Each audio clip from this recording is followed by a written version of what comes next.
दोस्तों, जैसे कि आप लोग जानते हैं कि अभी कालखंड का चौथा युग यानी कि कलयुग चल रहा है, जिसे हिंदू शास्त्रों में सबसे शापित युग बताया गया है। ऐसा माना जाता है कि कलयुग जैसे जैसे अपने चरणों पर पहुंचेगा, वैसे वैसे धरती से धर्म का नाश होने लगेगा और कलयुग के अंत में भगवान विष्णु धरती पर फिर से अवतार लेकर पुनः धर्म की स्थापना करेंगे। परंतु आज हम इस वीडियो में महाभारत काल के अर्थात द्वापर युग में भगवान श्री कृष्ण ने कलयुग के बारे में कौन सी कड़वी सच्चाई बताई थी, जिसे अधिकतर जनमानस नहीं जानते। तो देखते हैं श्री कृष्ण के अनुसार कलयुग कैसा होगा। महाभारत के वर्णित कथा के अनुसार ये कथा उस समय की है कि द्यूत क्रीड़ा में सब कुछ हारने के बाद पांचों पांडव को वनवास जाना पड़ा था।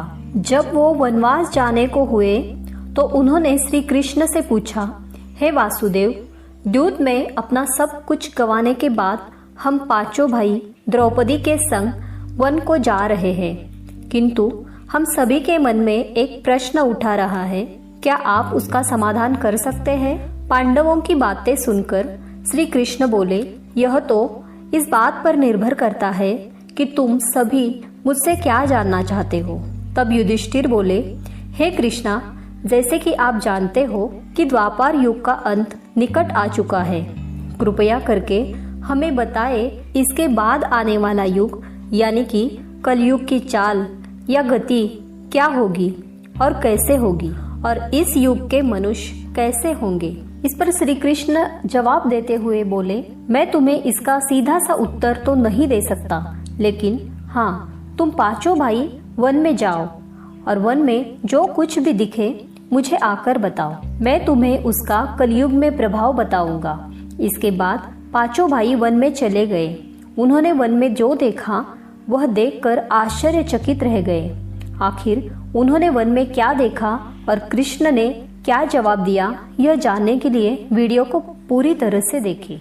तो श्री कृष्ण के कहे अनुसार पांचों भाई अलग अलग दिशाओं में वन की ओर निकले। युधिष्ठिर भ्रमण पर थे। उन्होंने एक जगह पर देखा कि एक हाथी के 2 सूंड थे। यह देखकर युधिष्ठिर के आश्चर्य का ठिकाना नहीं रहा। अर्जुन दूसरी दिशा में भ्रमण पर थे। कुछ दूर जंगल में जाने पर उन्होंने जो देखा उसे देखकर वह भी आश्चर्यचकित रह गए। वहां पर देखा कि कोई पक्षी है जिसके पंखों पर ऊपर वेदों की रचनाएं की हुई है और वह पक्षी मुर्दे का मांस खा रहा है। यह दृश्य देख अर्जुन कुछ समझ नहीं पाए। दोनों भाइयों की तरह भीम भी भ्रमण पर थे। उन्होंने जो देखा वह भी आश्चर्यचकित रह गए। उन्होंने देखा कि गाय ने एक बछड़े को जन्म दिया है, लेकिन जन्म के बाद में गाय बछड़े को इतना चाट रही है कि उसका बछड़ा लहूलुहान हो गया है। सहदेव भी भ्रमण पर थे।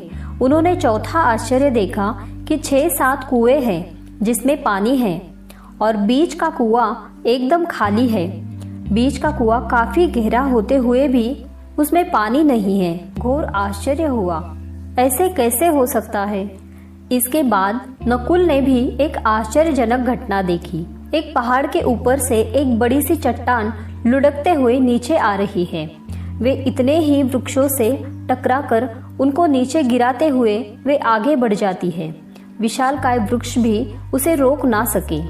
इसके अलावा यह चट्टान कितनी ही अन्य चट्टानों के साथ टकराई, फिर भी वह उसे रोक नहीं सके। अंत में वह एक अत्यंत छोटे से पौधे का स्पर्श होते ही स्थिर हो गई। ये सब देखने के बाद सभी भाई एकत्रित हुए और शाम को भगवान श्री कृष्ण को अपने अनुभव सुनाए। सबसे पहले युधिष्ठिर ने कहा, मैंने तो पहली बार 2 सूंड वाले हाथी देखा। यह मेरे लिए बहुत ही आश्चर्यजनक था। इस पर भगवान बोले, धर्मराज, अब तुम कलयुग को सुनो। कलयुग में ऐसे लोगों का राज्य होगा जो दोनों ओर से शोषण करेंगे, बोलेंगे कुछ और करेंगे कुछ, और मन में कुछ होगा और कर्म में कुछ, और ऐसे ही लोगों का कलयुग में राज होगा। तुम कलयुग आने से पहले तक राज्य कर लो। युधिष्ठिर के बाद अर्जुन ने कहा, मैंने जो देखा वह तो कई ज्यादा आश्चर्यजनक था। मैंने देखा कि एक पक्षी के पंखों पर वेदों की रचनाएं लिखी हुई है, पर वह पक्षी मुर्दे का मांस खा रहा है। इस पर कृष्ण कहते हैं, कलयुग में ऐसे लोग रहेंगे जो बड़े ज्ञानी कहलाएंगे, विज्ञान की चर्चा करेंगे, लेकिन उनके आचरण राक्षसी होंगे।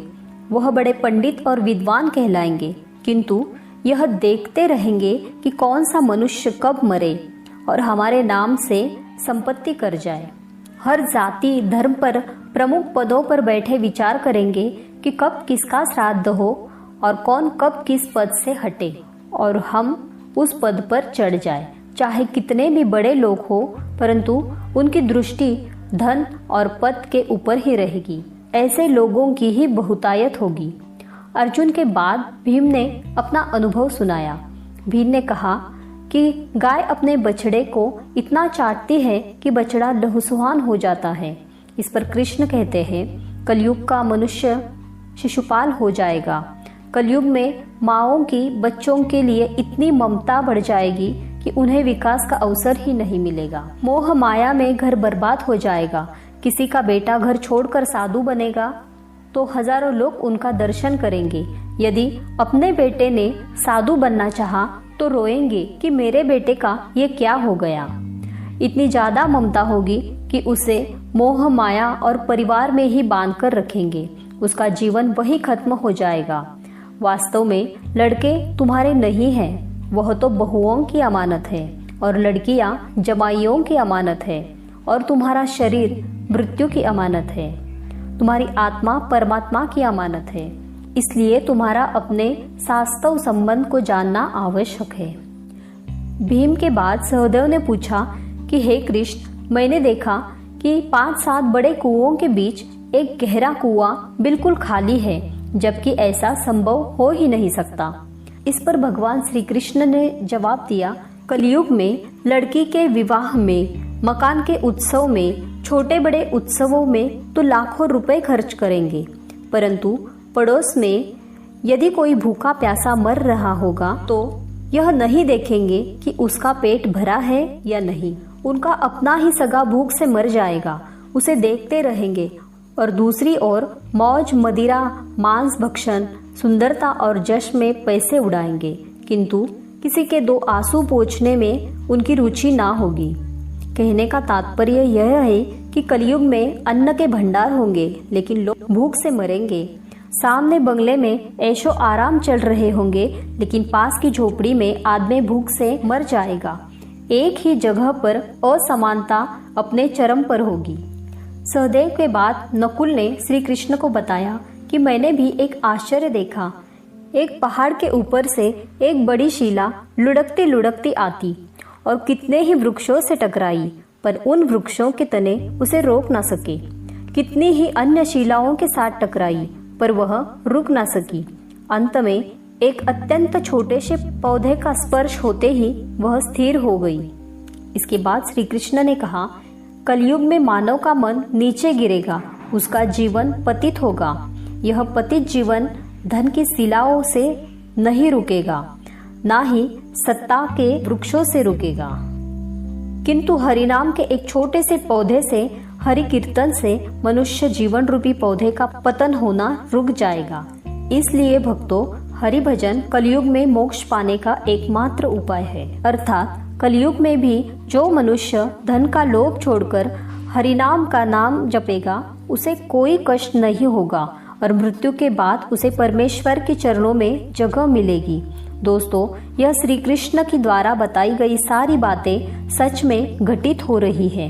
इसलिए मनुष्य को कलयुग में धर्म का पालन करना चाहिए और श्री हरिनाम का भजन करे तो उसका जीवन सफल हो जाएगा। तो दोस्तों, उम्मीद करती हूँ कि श्री कृष्ण द्वारा बताई गई यह कड़वी सच्चाई जरूर पसंद आएगी।